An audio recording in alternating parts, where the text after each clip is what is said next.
So today's first question: antiarrhythmic drug classification, class 2. Option A, sodium channel blocker.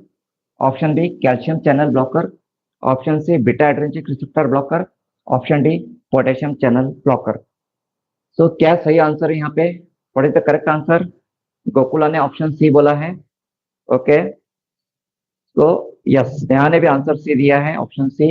Yes, this is the correct answer. Okay, so antiarrhythmic drug का जो classification है उसमें जो class 2 है, तो class 2 is beta adrenergic blocker.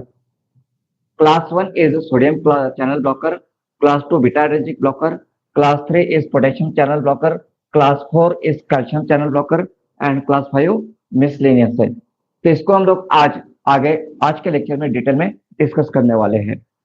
Now second question: the most common lipid abnormality seen in hyperlipidemia is option A, high levels of triglycerides. Option B, high levels of LDL cholesterol. Option C, low levels of HDL cholesterol. And option D, all of the above. Yes, बताइए answer. Okay, Gokula ने B answer दिया है. दीपाली ने ए ने answer दिया है. Okay, Deepali ने B दिया, नेहा बी. ओके, तो देखिए, अब ये जो क्वेश्चन है हाइपरलिपिडेमिया से रिलेटेड है. हाइपरलिपिडेमिया में हमें आप बोल रहे कि high levels of LDL cholesterol, तो ये तो है, high levels of LDL cholesterol होता है हाइपरलिपिडेमिया में, बट उसके साथ में हाई लेवल्स ऑफ ट्राइग्लिसराइड्स भी हो सकता है and low levels of LDL cholesterol भी हो सकता है. सो हाइपरलिपिडेमिया में high levels of triglycerides, high levels of LDL cholesterol and low levels of HDL cholesterol, ये तीनों भी possibilities है. ओके, तीनों भी हो सकता है. That's why the correct answer is option D, all of the above. This is the correct answer. Okay. Now next question, question number 3. First line lipid lowering drugs are contraindicated in option A, active liver disease. Option B, muscle disorder. Option C, pregnancy. And option D, all of the above. Yes, Gokula ने ए answer दिया है. Okay Gokula, yes, क्या answer हो सकते हैं? और दीपाली ने D दिया है, all of the above. So the correct answer is option D, all of the above. जो first line lipid lowering drugs मतलब कौन से ड्रग? सो मतलब statin drugs, statins. Okay, statin drugs. तो ये स्टैटिन ड्रग्स हैं, they are contraindicated in active liver disease, they are contraindicated in muscle disorders and also they are contraindicated in pregnancy. So the correct answer is all of the above. जो lipid lowering drug है, first line lipid lowering drug, उनका mainly metabolism जो होता है liver से होता है and इसीलिए यदि एक्टिव लिवर डिसीज है तो लिवर में प्रॉब्लम हो सकता है due to statin drugs. Then statin drugs का एडवर्स इफेक्ट है myopathy, muscular pain. Myopathy and muscular pain, ये एक एडवर्स इफेक्ट है स्टैटिन ड्रग्स का. सो मसल डिसऑर्डर्स में भी first line lipid lowering drug जो है statin drugs are contraindicated. Then pregnancy, तो ये जो ड्रग्स है दीज आर द टेराटोजेनिक, ये टेराटोजेनिक ड्रग्स है, teratogenic. That's why these drugs, statin drugs, are contraindicated in pregnancy also. Okay, तो यहाँ पे आज के हम लोगों ने 3 एमसीक्यूज डिस्कस किए हैं. नाउ हम लोग आज के टॉपिक पे चलते हैं एंड आज का हमारा टॉपिक है arrhythmia. Arrhythmia.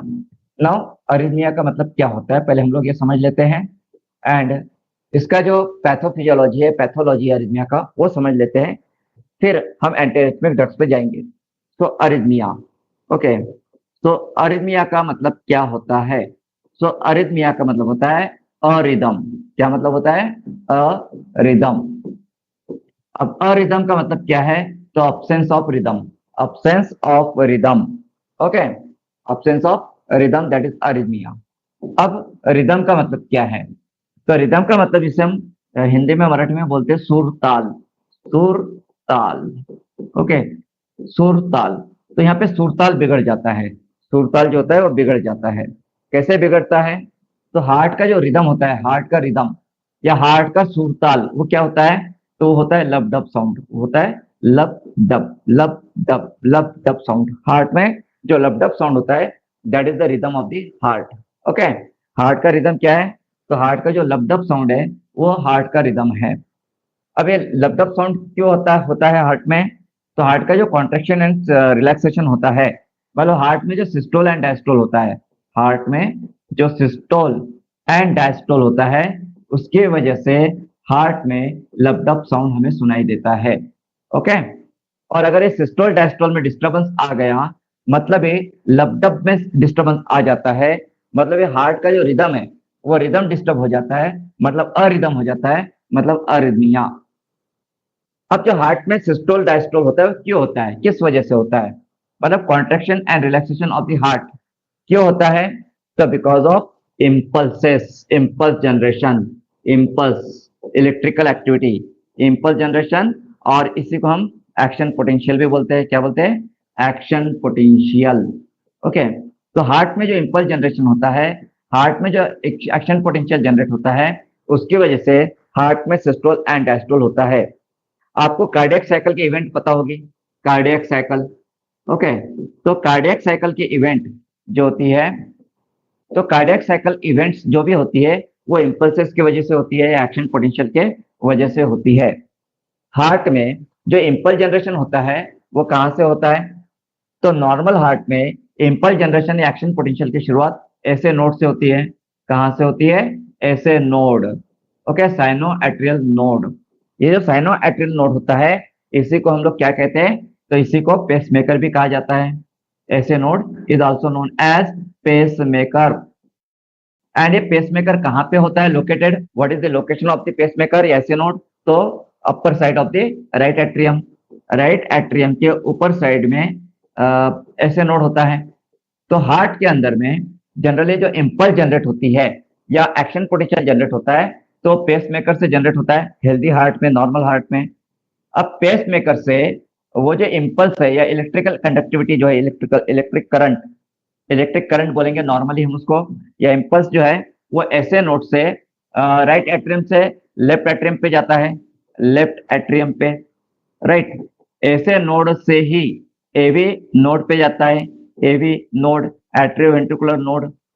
Okay, SA node से ही वो राइट एट्रियम में भी स्प्रेड होता है। एवी नोड से राइट एंड लेफ्ट वेंट्रिकल पे स्प्रेड हो जाता है, राइट एंड लेफ्ट वेंट्रिकल पे through पुरकिंजे fibre and bundle of his spread हो जाता है। ओके, एंड हार्ट में जिस पार्ट पे, हार्ट के जिस पार्ट पे ये इलेक्ट्रिक करंट आता है, मतलब इम्पल्स जाता है, वहां पे सिस्टोल हो जाता है। वहां पे क्या होता है? सिस्टोल। और जब वहां पे अगर करंट न हो या इम्पल्स न हो तो वहां पे डायस्टोल हो जाता है। ओके, नाउ अब ये जो हार्ट का जो मसल्स है, हार्ट के मसल्स, तो हार्ट के मसल्स की एक स्पेशलिटी है, हार्ट मसल्स के, कार्डियक मसल्स की एक स्पेशलिटी है जो कि किसी और मसल में नहीं है, and that speciality is automaticity. Automaticity. Heart के जो मसल्स होते हैं, कार्डियक मसल्स जो है, तो कार्डियक मसल्स की एक स्पेशलिटी है कि उनके पास में ऑटोमेटिसिटी होती है। ऑटोमेटिसिटी किसी और मसल्स में, कार्डियक मसल्स को छोड़ करके किसी और मसल्स में कार्डियक ऑटोमेटिसिटी नहीं होती है। ऑटोमेटिसिटी का मतलब क्या है? तो हार्ट का हर एक muscles, each and every muscles of the heart, और हर एक मस्कुलर सेल जो है वो इम्पल्स जनरेट कर सकता है। हार्ट में each and every muscular cell, heart में each and every muscle cells impulse generate कर सकता है, इम्पल्स जनरेट कर सकता है। दैट इज द ऑटोमेटिसिटी, और ये स्पेशलिटी है कार्डियक मसल्स की। अब नॉर्मली, नॉर्मली जो हार्ट रहता है, तो नॉर्मली हार्ट में ऐसे नोड जो होता है, ऐसे नोड से इम्पल्स जनरेट होती है। ओके, नॉर्मल हार्ट में। बट जैसे कि मैंने बताया कि हार्ट के हर मसल्स के पास में ऑटोमेटिसिटी है। तो हार्ट में ऐसे नोड है, एवी नोड है, AV node, okay, then Purkinje fibres है, बंडल ऑफ हिस है। तो ये सभी के पास में ऑटोमेटिसिटी है, मतलब ये सभी जो है, मतलब ऐसे नोड है, एवी नोड है, बंडल ऑफ हिस है, पुरकिंजे फाइबर है, and each and every muscles of the heart, each and every muscle या मस्कुलर सेल जो है हार्ट का, वो इम्पल्स जनरेट कर सकता है, इम्पल्स जनरेट कर सकता है। ओके, अब नॉर्मली क्या होता है? नॉर्मली हार्ट के अंदर में, सपोज मैं यहाँ पे डायग्राम ड्रॉ करता हूँ, कोशिश करता हूँ।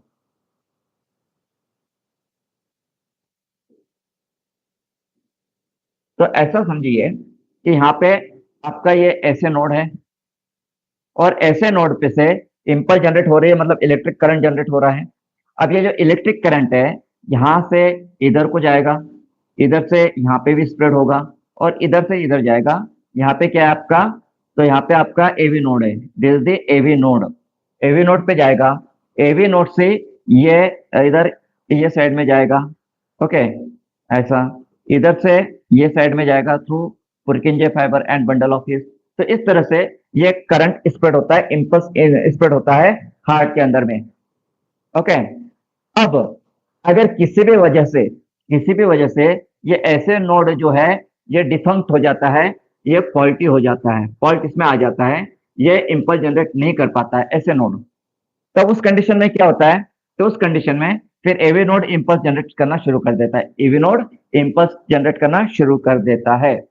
उसके बाद में अगर एवी नोड भी फेल हो जाता है, तो हार्ट का ईच एंड एवरी मसल जो है, ईच एंड एवरी मसल वो इम्पल्स जनरेट करना शुरू कर देता है, क्योंकि हार्ट के पास में हर मसल्स के पास में ऑटोमेटिसिटी है। दूसरा और क्या हो सकता है यहाँ पे, अगर सपोज मायोकार्डियल इंफाक्शन हो गया, मायोकार्डियल इंफाक्शन मतलब हार्ट में ये जो सेल्स है यहाँ की, ये जो मसल्स है इसके डेथ हो गई, इसके ये पार्ट जो है ये डेड हो गया, ये पार्ट डेड हो गया, ओके। तो इससे आगे, यहाँ से आगे इम्पल्स जा नहीं पाएगी, इम्पल्स आगे नहीं जा पाएगी, तो यहाँ पे फिर आगे एवी नोड जो है खुद ही खुद का इम्पल्स बना लेगा, ओके। तो इस तरह से इसमें इम्पल्स जनरेशन होते रहता है, हार्ट का सिस्टोल डायस्टोल होता है। अब अरिथमिया के केस में क्या होता है, तो अरिथमिया के केस में ऐसा सपोज कीजिए कि यहाँ पे ऐसे नोड है, ये इम्पल्स जनरेट कर रहा है, और साइमल्टेनियसली एवी नोड भी एक्टिवेट हो गया, वो भी इम्पल्स जनरेट कर रहा है। यहाँ पे जो आपके पुरकिंजे फाइबर्स है या बंडल ऑफ हिस है, वो भी एक्टिवेट हो गए, उन्होंने भी इम्पल्स जनरेट करना शुरू कर दिया। तो क्या होगा, हर एक सेल, हर सेंटर हार्ट का इम्पल्स जनरेट कर रहा है, और ये इम्पल्स का आपस में टकराव होगा, और यहाँ पे हम ऐसा बोल सकते हैं कि शॉर्ट सर्किट हो सकता है, शॉर्ट सर्किट हो सकता है, शॉर्ट सर्किट हो सकता है, ओके। मतलब यहाँ पे अरिथमिया हो जाएगा, क्योंकि ऐसे नोड भी इम्पल्स जनरेट कर रहा है, सिस्टोल डायस्टोल प्रोड्यूस कर रहा है, एवी नोड भी इम्पल्स जनरेट कर रहा है, सिस्टोल डायस्टोल जनरेट कर रहा है, पुरकिंजे फाइबर्स हो या बंडल ऑफ हिस ये भी कर रहे हैं। तो ऐसा मल्टीपल जगह से अगर इम्पल्स जनरेट होना शुरू हो जाएगी, and at a time multiple places से होना शुरू हो जाएगा, तो हार्ट का जो रिदम है वो डिस्टर्ब हो जाएगा, हार्ट का लबडब साउंड डिस्टर्ब हो जाएगा। तो यहाँ पे जो अरिथमिया है, ये अरिथमिया मेनली किसका डिसीज है, तो मेनली इलेक्ट्रिकल कंडक्टिविटी का डिसीज है, electrical conductivity in heart. Arrhythmia जो है वो मेनली किसका डिसीज है, तो ये mainly electrical conductivity in the heart, इसका डिसीज है। मतलब यहाँ पे जो इलेक्ट्रिकल कंडक्टिविटी होती है हार्ट की, मतलब इम्पल्स जो फॉर्मेशन होता है उसमें डिस्टर्बेंस आ जाता है, तो इसकी वजह से अरिथमिया होता है। अब जैसे हार्ट में इम्पल्स हो रहा है, हम लोग इम्पल्स की बात करते हैं, तो इम्पल्स क्या है हार्ट के अंदर में, ओके, व्हाट इज इम्पल्स। तो इम्पल्स का मतलब हम देखते हैं, यहाँ पे समझने की कोशिश करते हैं। तो यहाँ पे मैं आपको शॉर्ट में समझाने की कोशिश करता हूँ कि इम्पल्स कैसे जनरेट होती है, इम्पल्स क्या होता है, और ये आपको समझना जरूरी है। अगर आप इम्पल्स जनरेशन या एक्शन पोटेंशियल का जनरेशन कैसे होता है वो यदि आप समझ जाते हो, तो आपको ईसीजी समझने में आसानी होगी, और यदि आप ईसीजी समझ लेते हो, तो फिर आपको जो अरिथमिया एंटीअरिथमिक ड्रग्स है उसका मैकेनिज्म समझने में एंड उसके एडवर्स इफेक्ट समझने में आपको आसानी होगी। तो यहाँ पे मैं एक जो इम्पल्स जनरेशन का प्लॉट ड्रॉ करता हूँ, देखिए।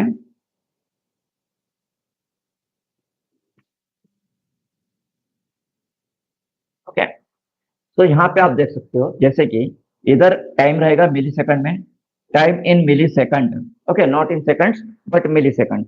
और यहाँ पे आपका पोटेंशियल डिफरेंस रहेगा, इस एक्सिस पे क्या रहेगा, पोटेंशियल डिफरेंस। अब जो पोटेंशियल डिफरेंस रहेगा, तो ऐसा समझिए कि यहाँ पे जो है ये -90 मिली वोल्ट का है पोटेंशियल डिफरेंस, -90 मिली वोल्ट। फिर यहाँ पे ये -70 मिली वोल्ट है, ओके। फिर यहाँ पे ये आपका 0 मिली वोल्ट है, 0 मिली वोल्ट। और यहाँ पे ये +40 मिली वोल्ट है, +40 मिली वोल्ट, ओके। नाउ जैसे ही कोई स्टिमुलस आता है हार्ट में, हार्ट मसल्स में, पर्टिकुलरली ऐसे नोड, ऐसे नोड की हम यहाँ पे बात करेंगे, नॉर्मल हार्ट की हम बात करेंगे। तो ऐसे नोड पे जब कोई इम्पल्स आता है, कोई स्टिमुलस आता है, तो वहां पे सोडियम चैनल्स ओपन हो जाते हैं। क्या ओपन होते हैं? सोडियम चैनल्स ओपन होते हैं। एंड सोडियम चैनल्स अगर ओपन हो जाते हैं, सोडियम चैनल ओपन होते हैं, तो सोडियम का इनफ्लक्स शुरू हो जाएगा। इनफ्लक्स मतलब जो मसल्स है, हार्ट मसल्स, उसके अंदर में सोडियम चैनल्स आना शुरू हो जाते हैं। तो ये जो है -70 मिली वोल्ट, जिसको रेस्टिंग मेम्ब्रेन पोटेंशियल बोलते हैं। -70 मिली वोल्ट को क्या बोलते हैं? Resting membrane potential. -70 millivolt is resting okay, resting membrane potential. It is resting membrane potential. Okay, ये मेम्ब्रेन रेस्टिंग मेम्ब्रेन पोटेंशियल होता है -70 मिली वोल्ट। तो यहाँ पे मसल्स जो है वो रेस्ट करता है। जब यहाँ पे स्टिमुलस आता है, तो फिर सोडियम चैनल्स ओपन होते हैं एंड ये पोटेंशियल इंक्रीज होने लगता है इस तरीके से।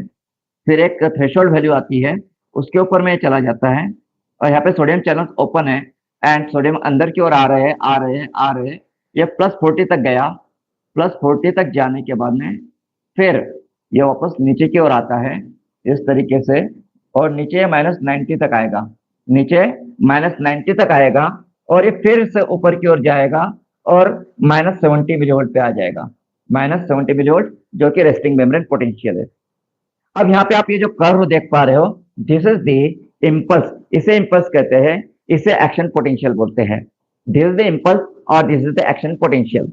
अब इसमें होता क्या है एक्चुअली? तो इसमें ये जब -70 मिली वोल्ट पे कोई स्टिमुलस आता है एंड वहां पे सोडियम चैनल्स ओपन हो जाते हैं, सोडियम चैनल ओपन होते हैं, तो यहाँ पे क्या हो रहा है?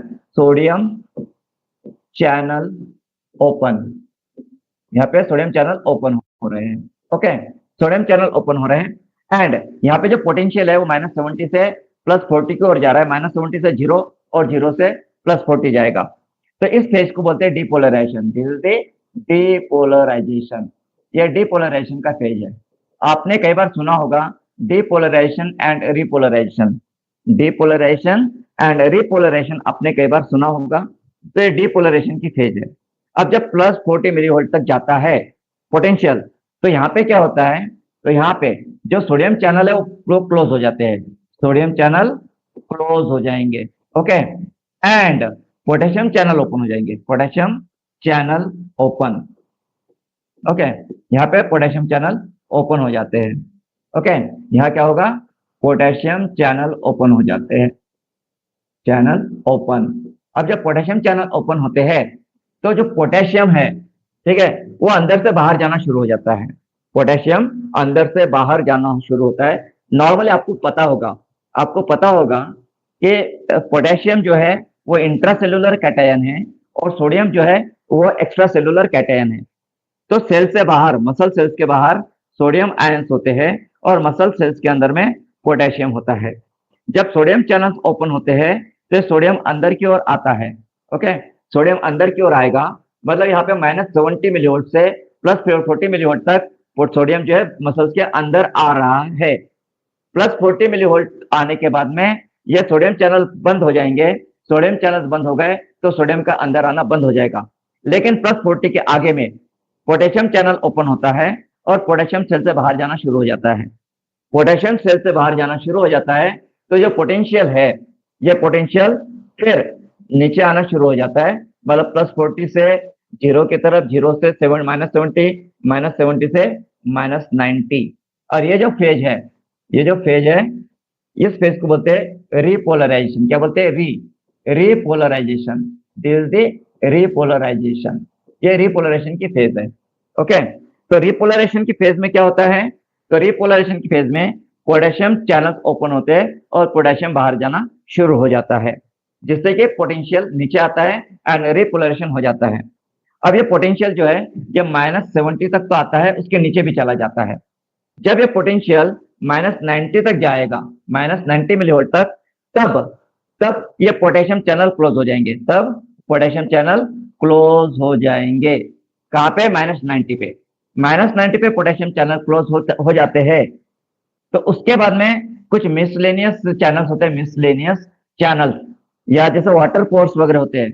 तो वहां से फिर जो बाहर पोटेशियम गया है वो अंदर आना शुरू हो जाता है।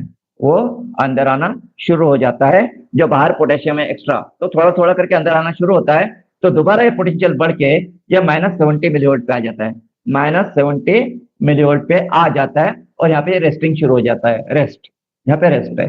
ओके, अब ये जो फेज है -70 से लेकर -90 तक, और -90 से फिर -70 तक, इस फेज को बोलते हैं हाइपर पोलराइजेशन। आपने कई बार सुना होगा हाइपर पोलराइजेशन, तो ये हाइपर पोलराइजेशन की फेज है, हाइपर पोलराइजेशन। ओके, सो यहाँ पे आपको क्या याद रखना है, क्या देखना है, क्या समझना है, तो जो भी इम्पल्स जनरेट होता है, तो इम्पल्स जनरेट होता है तो वहां पे सोडियम चैनल्स ओपन होते हैं, क्लोज होते हैं, पोटेशियम चैनल्स ओपन होते हैं, क्लोज होते हैं, वहां पे पोटेंशियल डिफरेंस आता है। अब ये जो डायग्राम आप देख रहे हो, this is the action potential और इम्पल्स जनरेशन। मतलब हमने जो बात की यहाँ पे इम्पल्स जनरेशन की रिदम में, ओके, हार्ट में हम लोगों ने जो यहाँ पे इम्पल्स जनरेशन की बात की, इम्पल्स की बात की, एक्शन पोटेंशियल की बात की, ठीक है, सिस्टोल डायस्टोल की बात की, एसए नोट की बात की, एवी नोट की बात की, ऑटोमेटिसिटी की बात की, मतलब ये हम लोगों ने यहाँ पे क्या मैकेनिज्म होता है इम्पल्स में। तो ये जो आपको चार्ट डायग्राम दिख रही है, जो कुछ इवेंट यहाँ पे मैंने एक्सप्लेन किया, सब इवेंट इम्पल्स जनरेशन में होते हैं, एक्शन पोटेंशियल में होते हैं। अब यहाँ पे आपको एक बात ध्यान रखना है, ये जो मैंने बोला है -90 मिलीवोल्ट, -70 मिलीवोल्ट, +40 मिलीवोल्ट, एक जनरलाइज्ड है, जनरलाइज्ड। स्पेसिफिक जो वैल्यू है, स्पेसिफिक वैल्यूज, ये आपको केडी त्रिपाठी में मिल जाएगी, केडी त्रिपाठी में। तो ये जो कंसेप्ट मैंने एक्सप्लेन किया है, तो केडी त्रिपाठी ने भी इस कंसेप्ट को एक्सप्लेन किया है, तो एक बार ये डिटेल में आपको केडी त्रिपाठी से पढ़ना है। तो याद रखिए, इम्पल्स जनरेशन में डिपोलराइजेशन का फेज होता है, जिसमें सोडियम चैनल ओपन होते हैं, सोडियम अंदर की ओर आता है। देन +40 मिलीवोल्ट के बाद में रिपोलराइजेशन होता है, जहां पे पोटेशियम चैनल ओपन होते हैं, पोटेशियम बाहर की ओर चला जाता है। -90 मिलीवोल्ट तक पोटेशियम चैनल ओपन रहता है, -90 मिलीवोल्ट पे पोटेशियम चैनल भी क्लोज हो जाते हैं।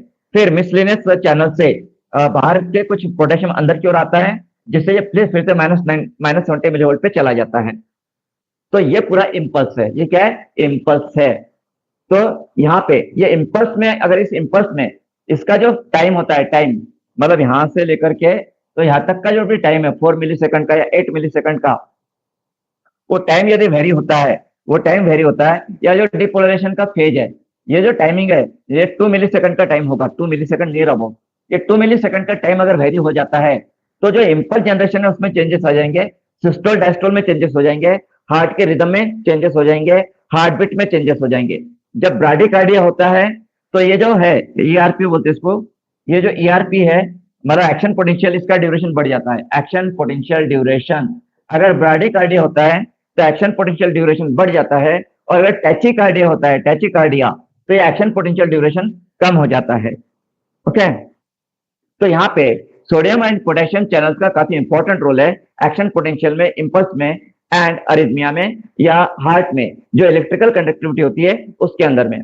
अगर आपको ये पॉइंट समझ में आया हो, तो आपको ईसीजी समझ में आ जाएगा, और आपको जो एंटीअरिथमिक ड्रग्स है उसका मैकेनिज्म भी समझ में आ जाएगा। तो यहाँ पे हम लोगों ने अभी जो कवर किया है, इससे रिलेटेड अगर आपको कुछ डाउट है तो पूछिए। कोई डाउट है आपको, कंसेप्ट क्लियर हो गई आपकी, समझ में आया कि इम्पल्स क्या होता है, एक्शन पोटेंशियल क्या होता है, यस, अरिथमिया क्या होता है, समझ में आ गया आपको? किसी को कुछ डाउट है तो पूछिए।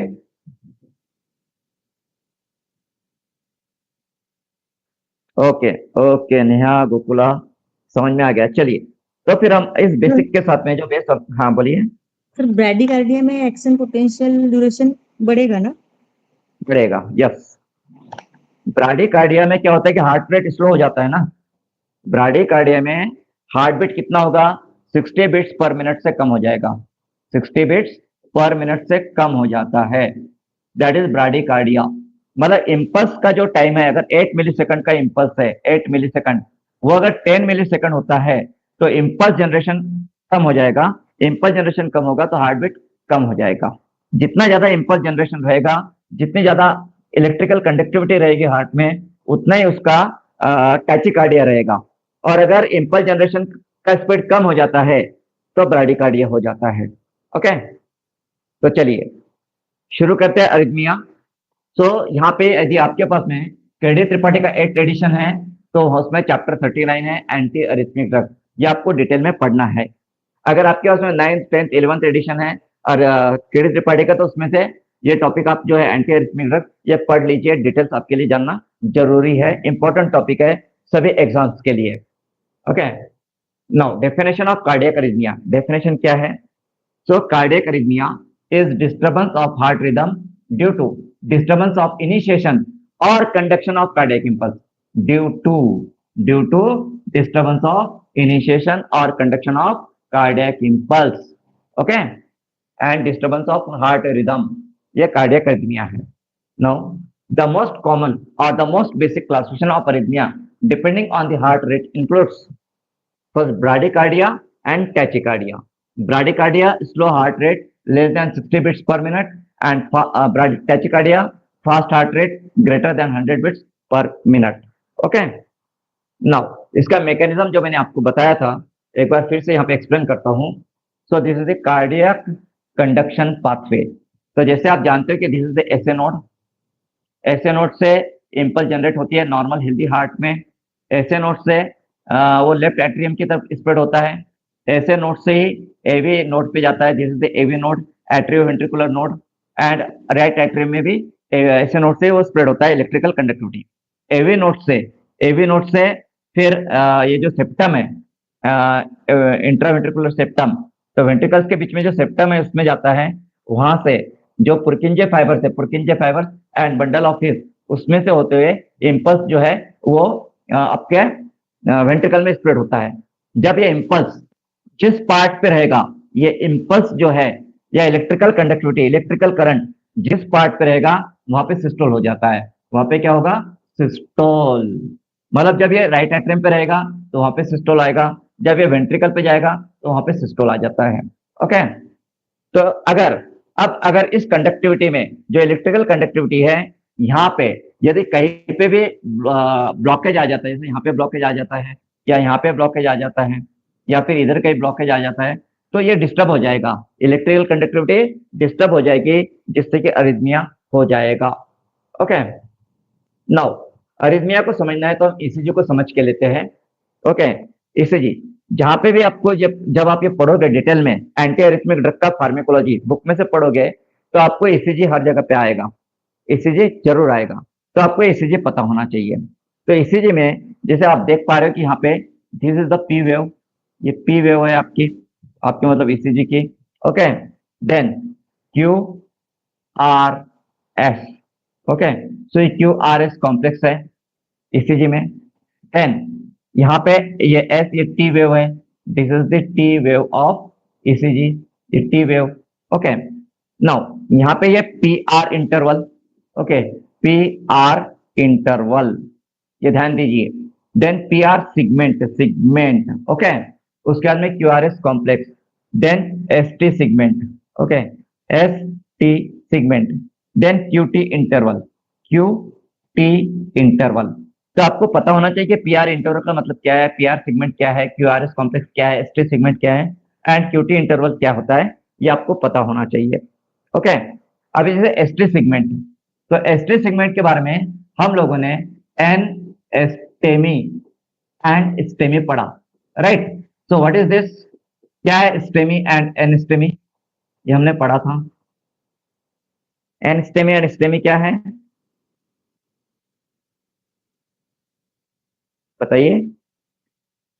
Myocardial infection. Yes, myocardial infarction, correct है। तो एन स्टेमी मतलब non ST segment elevation myocardial infarction, और स्टेमी का मतलब ST segment elevation myocardial infarction, ये हम लोगों ने डिस्कस किया था। ओके, अब ये जो ईसीजी है, तो ईसीजी में पी वेव क्या इंडिकेट करता है? ये जो आपका क्यू आर एस कॉम्प्लेक्स है, ये क्या इंडिकेट करता है? एस्टे सेगमेंट कैसे क्या बताता है? टी वेव क्या बताती है?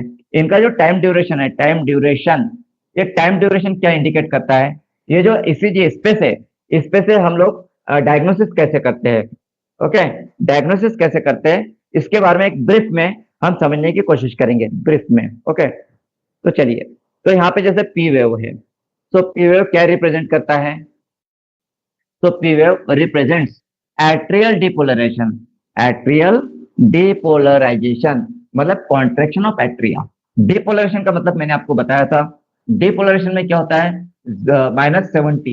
-70 मिलीवोल्ट टू +40 मिलीवोल्ट जाता है, राइट।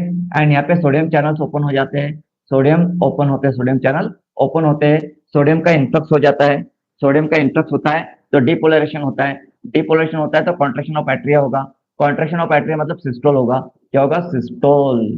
तो पी वेव क्या इंडिकेट करता है, P wave systole of the atria indicate करता है, आर्टेरियल सिस्टोल इंडिकेट करता है। Then Q R S complex क्या इंडिकेट करता है, रिप्रेजेंट्स वेंट्रिकुलर डिपोलेशन, वेंट्रिकुलर मतलब ventricular systole, ventricular systole. Then T wave, okay.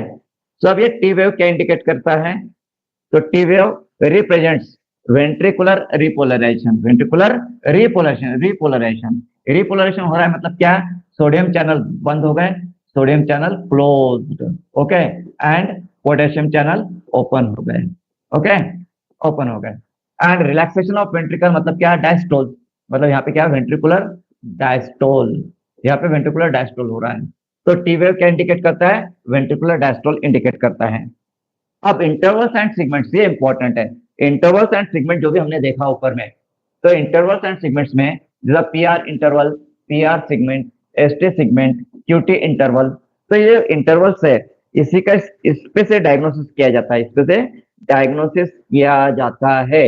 And जो भी एंटी अरिथमिक ड्रग्स है, तो हर एंटी अरिथमिक ड्रग्स में आपको आएगा कि वो एंटी अरिथमिक ड्रग्स कौन से सेगमेंट को, कौन से इंटरवल को इंक्रीज करता है, डिक्रीज करता है, ये आपको डिटेल्स में आएगा जब आप डिटेल में केडी त्रिपाठी से उसको पढ़ोगे तब, okay.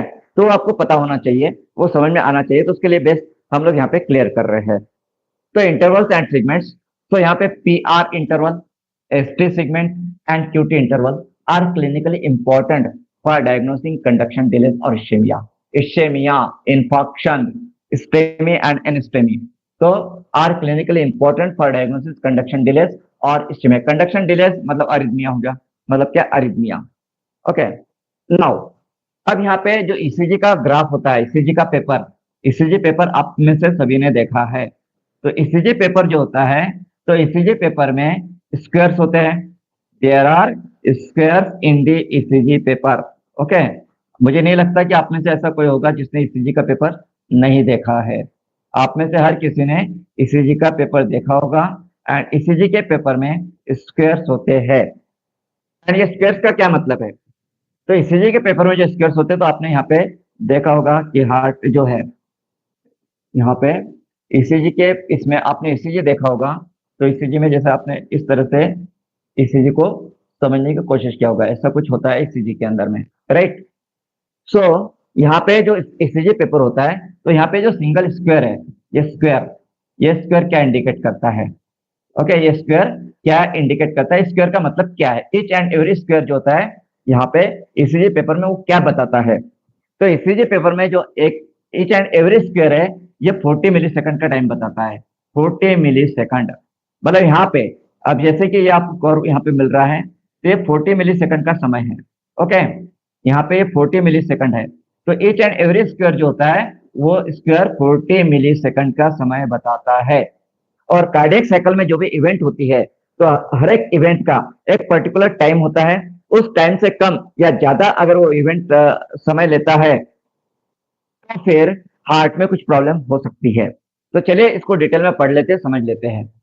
So the measurements are typically given in milliseconds और seconds on standard ECG paper, one small square is equal to 0.04 second 40 millisecond. अब ये एमसीक्यू एग्जाम में आ सकता है, इस पे एमसीक्यू पूछा जा सकता है कि ईसीजी पेपर का जो स्मॉल स्क्वायर होता है, एक स्क्वायर जो होता है ईसीजी पेपर में, वो क्या है, तो ईसीजी पेपर में जो एक सिंगल स्मॉल स्क्वायर है, it is 0.04 second, that is 40 millisecond, okay. अब यहाँ पे ध्यान दीजिए, पी आर इंटरवल जो होता है उसका नॉर्मल टाइम पीरियड कितना है, नॉर्मल ड्यूरेशन कितना होता है पी आर इंटरवल का, तो पी आर इंटरवल का नॉर्मल ड्यूरेशन होता है 0.12 टू 0.20 सेकंड, कितना होता है 0.12 टू 0.20 सेकंड, मतलब 3 to 5 स्मॉल स्क्वायर। अब यदि पी आर इंटरवल इससे कम समय लेता है, ओके, या ज्यादा समय लेता है, इसका मतलब हार्ट में कुछ तो प्रॉब्लम है, ओके, वो क्या इंडिकेट करता है कि हार्ट में कुछ प्रॉब्लम है। Then QRS width, QRS 0.08 to 0.12 second, मतलब 2 to 3 small squares. Then QT interval 0.35 to 0.43 second. So ये स्टैंडर्ड और यूजुअल टाइम है। अगर ये टाइमिंग में इस ड्यूरेशन में PR इंटरवल का ड्यूरेशन, QRS width का ड्यूरेशन, QT इंटरवल का ड्यूरेशन, इसमें यदि कुछ प्रॉब्लम आ जाता है तो it indicates problem in heart में कुछ प्रॉब्लम है, ऐसा उसका मतलब होता है। ठीक है, now next, okay, the PR interval should really be referred to as the PQ interval, however it is commonly referred to as the PR interval। ठीक है, then the effective refractory period ERP, मतलब जो action potential duration है, action potential duration, okay, is the phase in the cardiac action potential when a new impulse cannot propagate because sodium channels are not yet fully reactivated। okay, तो यहाँ पे हम लोगों ने basic पढ़ा है arrhythmia का जो इटियोलॉजी है, वो इटियोलॉजी एंड ईसीजी के बारे में हम लोगों ने यहाँ पे डिस्कस किया। नाउ टाइप्स ऑफ अरिथमिया का क्लासिफिकेशन। तो बेसिक टाइप्स जो अरिथमिया में, बेसिक टाइप्स जिसके अंदर ब्राडिकार्डिया एंड टैचिकार्डिया है। क्या है? ब्राडिकार्डिया एंड टैचिकार्डिया, उसको हम लोगों ने ऑलरेडी डिस्कस किया है। Now further classification types of arrhythmia में। तो टाइप्स ऑफ अरिथमिया, तो आपको जब आप एंटी अरिथमिक ड्रग पढ़ते हो, एंटी अरिथमिक ड्रग्स, तो क्या सभी anti arrhythmic drugs all types of arrhythmia पे चलते हैं क्या? Can you use all anti arrhythmic drugs for all types of arrhythmia? तो सभी anti arrhythmic drugs all types of arrhythmia पे नहीं चलते हैं। फॉर एग्जांपल डिकॉक्सिन जो हमने लास्ट लेक्चर में पढ़ा था, डिकॉक्सिन कौन से अरिथमिया के लिए इंडिकेटेड है, बता सकते हो? Digoxin is indicated for which arrhythmia, which type of arrhythmia digoxin indicated? तो डिकॉक्सिन जो है, atrial fibrillation and atrial flutter। Very good Gokula, atrial fibrillation and atrial flutter के लिए आपका इंडिकेटेड है digoxin, and contraindicated for ventricular tachycardia. Ventricular tachycardia के लिए डिकॉक्सिन ये कॉन्ट्राइंडिकेटेड है। तो एंटी अरिथमिक ड्रग्स में आप जब ये डिटेल में पढ़ोगे केडी त्रिपाठी से, तब आपको ये ध्यान में लेना है कि कौन सा ड्रग कौन से टाइप ऑफ अरिथमिया के लिए इंडिकेटेड है और किसके लिए कॉन्ट्राइंडिकेटेड है। ओके, तो इसलिए आपको यहाँ पे टाइप्स ऑफ अरिथमिया पता होना जरूरी है। तो हम लोग यहाँ पे टाइप्स ऑफ अरिथमिया अभी समझ के लेंगे। सो टाइप्स ऑफ अरिथमिया में first extra systoles, ES, extra systoles, so the premature ectopic beats arising from an ectopic focus other than SA node in the atrium, AV node or ventricle, ectopic bits and ectopic focus। Okay, ectopic, अभी जो ectopic शब्द है, ectopic का मतलब क्या है? तो ectopic का मतलब अदर देन नेचुरल। इक्टोपिक का मतलब क्या होता है? Other than natural, other than natural. Okay, जो नेचुरल है उसको छोड़ करके। ओके, मतलब क्या है यहाँ पे? अभी जैसा प्रेगनेंसी है, प्रेगनेंसी के ग्रोथ के लिए नेचुरल साइट कौन सी है? प्रेगनेंसी की ग्रोथ या फिटस, फिटस के ग्रोथ के लिए natural site is uterus. Okay, uterus natural site है हमारे बॉडी में। प्रेगनेंसी के लिए फिटस के ग्रोथ के लिए natural site is uterus. But यदि कोई यूटेरस, कोई फिटस, अगर किसी प्रेगनेंसी में किसी लेडी में फिटस जो है वो आउटसाइड द यूटेरस ग्रो होता है, पेल्विक कैविटी में ग्रो होता है, पेल्विक कैविटी में ग्रो होता है, पेल्विस में ग्रो होता है, outside the uterus, outside the uterus होता है, यूटेरस के बाहर ग्रो होता है, आउटसाइड यूटेरस ग्रो होता है, तो उसे बोला जाता है एक्टोपिक प्रेगनेंसी। उसे क्या बोला जाता है? Ectopic pregnancy, ectopic pregnancy. Okay, उसी तरह से हार्ट में जो है नेचुरली इंपल्स कहाँ जनरेट होनी चाहिए? तो नेचुरली इंपल्स जनरेट होनी चाहिए ऐसे नोड पे, ऐसे नोड पे जनरेट होनी चाहिए। बट ऐसे नोड के अलावा अगर इंपल्स जो है वो एवी नोड से शुरू हो रही है, या बंडल ऑफ हिस्स से शुरू हो रही है, या किसी और साइड से शुरू हो रही है, एंड एक इंपल्स पूरी कंप्लीट होने के पहले ही, मतलब जैसा हम जानते हैं कि एक इंपल्स है, this is the one impulse, तो एक इंपल्स पूरी कंप्लीट होने से पहले ही यदि दूसरी इंपल्स जनरेट हो जाती है, दूसरी इंपल्स जनरेट होती है, ओके, एंड अदर साइड से जनरेट होती है, तो that is the premature and ectopic. Okay, अगर एवी नोड से इंपल्स जनरेट हो रही है तो that is ectopic. Okay, and पहली इंपल्स पूरी कंप्लीट होने से पहले दूसरी इंपल्स जनरेट हो जाती है, तो that is the pre mature, वो प्री मैच्योर होती है। ओके, तो यहाँ पे एक्स्ट्रा सिस्टोल जो होता है, तो एक्स्ट्रा सिस्टोल के अंदर में the premature ectopic beats arising from an ectopic focus other than S node in the atrium, AV node, nodal areas और ventricles. Okay, then next type of arrhythmia is paroxysmal supraventricular tachycardia, PSVT. PSVT, that is paroxysmal supraventricular tachycardia। अब supraventricular मतलब above the ventricles, supraventricular का मतलब क्या हुआ? supraventricular का मतलब है above the ventricles, और above the ventricle, so यहाँ पे it is atrial tachycardia, atrial tachycardia with a rate 150 to 200 per minute। Okay, तो पीएसवीटी में क्या होता है? पीएसवीटी में आर्ट्रियल टैचिकार्डिया होता है विथ रेट 150 टू 200 पर मिनट। उसके बाद में atrial flutter atria beat at a rate of 200 to 350 per minute. Okay, then atrial fibrillation, so atria beat at a rate of 350 to 550 per minute associated with irregular and often fast 100 to 160 per minute ventricular response। तो ventricular beat कितना होता है यहाँ पे? 100 to 160 पर minute होता है। Atrial beat कितना होता है? 350 टू 550 पर मिनट होता है। अब ये जो दो कंडीशंस है, atrial Flutter and atrial fibrillation, इन्हीं दो कंडीशंस में डिकॉक्सिन इज इंडिकेटेड, डिकॉक्सिन यहाँ पे इंडिकेटेड है, right? Okay, now next type of arrhythmia is ventricular tachycardia. Okay, next type क्या है यहाँ पे? Ventricular tachycardia. So it is a tachycardia originating in the ventricles, heartbeats at a rate of more than 100 beats per minute। okay, यहाँ पे heart beats कितना हो जाता है? more than 100 beats per minute।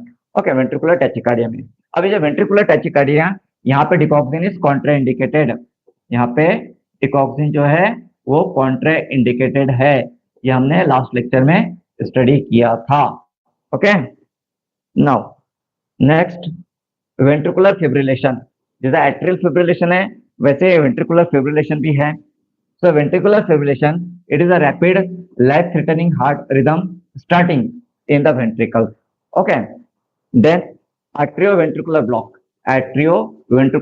AV block, so it is a partial or complete interruption of impulse transmission from the atria to the ventricle, partial or complete interruption of impulse transmission from the atrium to the ventricles।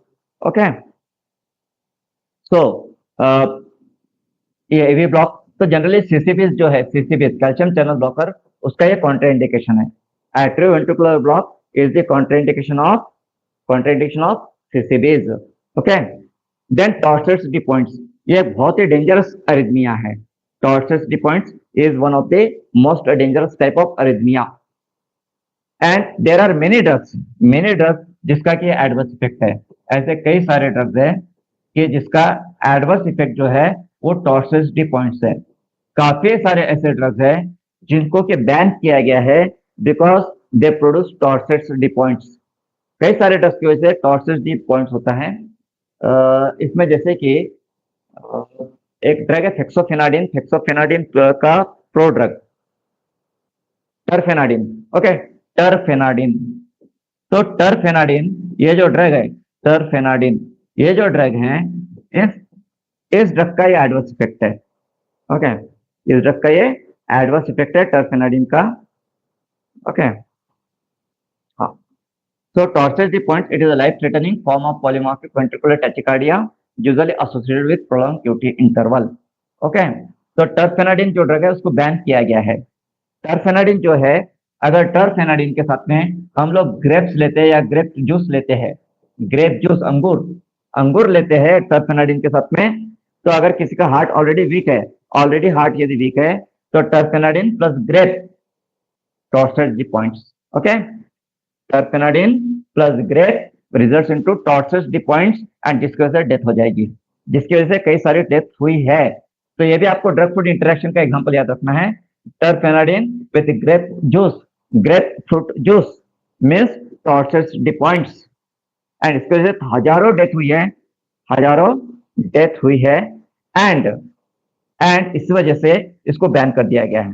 टर्फेनाडिन को ban किया गया है, and टर्फेनाडिन का अभी जो market में available है, इसका एक मेटाबोलाइट है टर्फेनाडिन का, दैट इज फेक्सोफेनाडिन। फेक्सोफेनाडिन क्या इंडिकेशन है फेक्सोफेनाडिन का? कौन से कैटेगरी का ड्रग है फेक्सोफेनाडिन? फेक्सोफेनाडिन की कैटेगरी क्या है? एंटीहिस्टामिन